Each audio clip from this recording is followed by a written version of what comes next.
Well,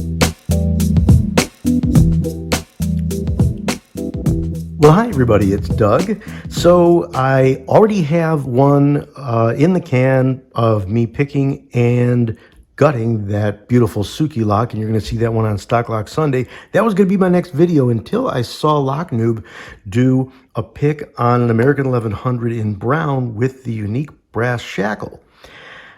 Immediately went to the cabinet and found this one, which I received from Chris Capune. I didn't know the brass shackle was that hard to find, but I picked this way long ago at the beginning of my channel, and I thought I'd come back around and pick it again because I wanted to be reminded of what's inside. I want to see what's going on inside there. He had some pretty interesting pins.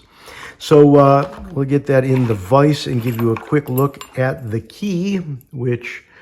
Is that a key?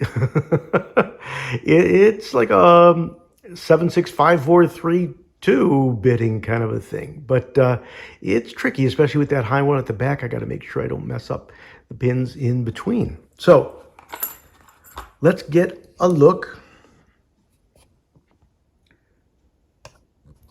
and start some picking. Going to be using the Peterson gem.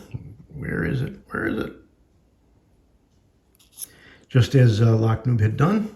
And of course 50 thousandths pry bar because of that large open top keyway. And let's see if we could feel our way around in there. One is flexible. Oh, I got a kind of a click. Two, nothing. Three, four. Okay, got sort of weird noises and clicks. Okay. I'm actually going to reset because as I was meandering around, I just happened to get my false set as if I'm ready to finish. So 1, okay, 2, 3, 4, 5 back there. 1, 2, 3. Okay, I'm going to get a bit of an angle down here because remember the high one in the back. Okay, going on 1, 2, 3.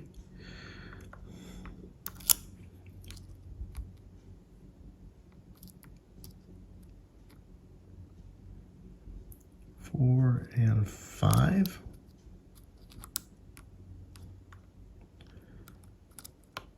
Okay, got a click back there. I think that was on 4.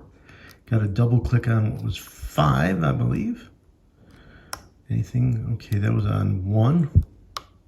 There we go.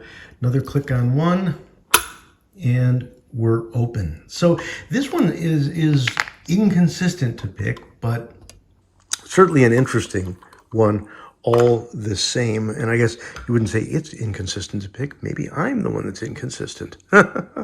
So, yeah, maybe so. Okay, let's get that back in the pick tree. Maybe it'll grow a little bit bigger. And get ourselves ready for some gutting. All right, we'll try to get you a good enough view without glare in your eyeballs. And here we go. It's going to need a Phillips.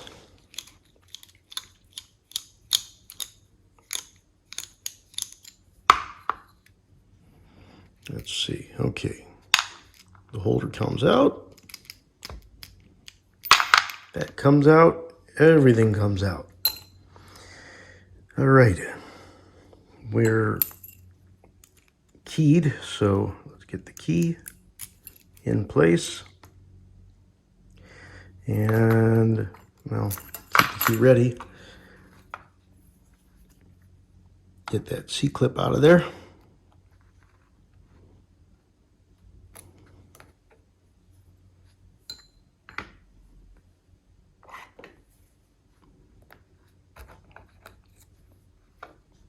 C-clip is out of the way. Now we're ready for the key, but not yet. Don't be silly, Doug. You need to shim it. Actually, Actually, I think I need a bigger shim.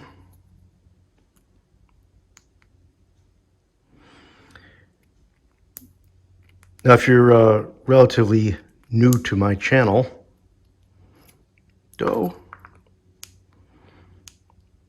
I like to shim everything, especially in the case of this, because if you look, that lip right there is going to get you, because if you don't shim, then as you're pulling it out, one of the pins could drop in there and get stuck. Maybe not necessarily with this particular lock, but in some models, yes. Alrighty.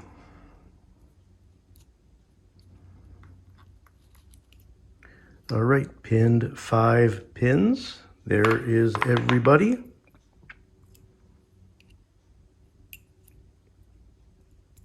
Nothing unusual going on there, but you'll notice that pin number 2 goes nowhere, meaning that it's so long that it doesn't need to be picked. Kind of an unusual situation. All right, pin 1, 2, 3, 4, and 5. I will get you guys a close-up of everything when we're done, but let's take a quick look, because you'll notice, focus, let me get a zoomy. Notice how serrated, that is a key pin. Remember, that's not a driver pin, that's a key pin, serrated at the top to make it a little bit harder up there as you're picking. Now let's take a look up in the Bible. My kind of improvised wooden follower. Let's see, maybe I will take advantage of the little cup there.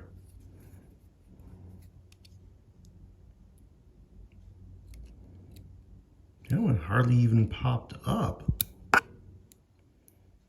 Hello, friend. Very serrated.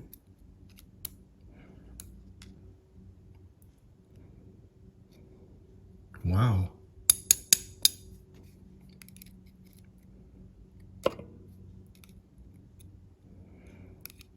Okay, there is a nice spool, another spool, and we'll get this one from the shorter access point.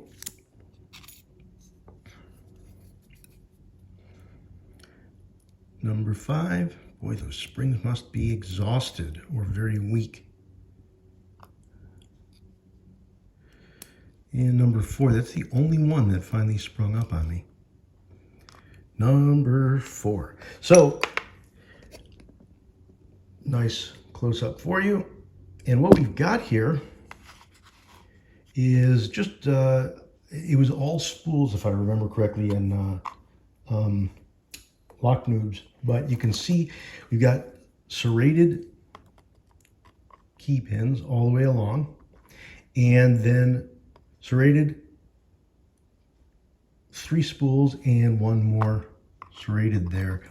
These are tiny in person, but look at how gigantic. Oh, and serrated spools. I almost forgot. Those spools have the little serrations on them. So that is why this thing is very resistant to the wrong tensioning. Tension it too hard, goes nowhere. Tension it too soft, it comes apart entirely. So there you go. That is your beautiful orange brass shackled American 1100. Thank you everybody for watching. I appreciate your time and your spending the time with me. Please do like, comment, subscribe, all the usual things that I ask, and most importantly, stay safe, stay healthy. We'll talk to you soon.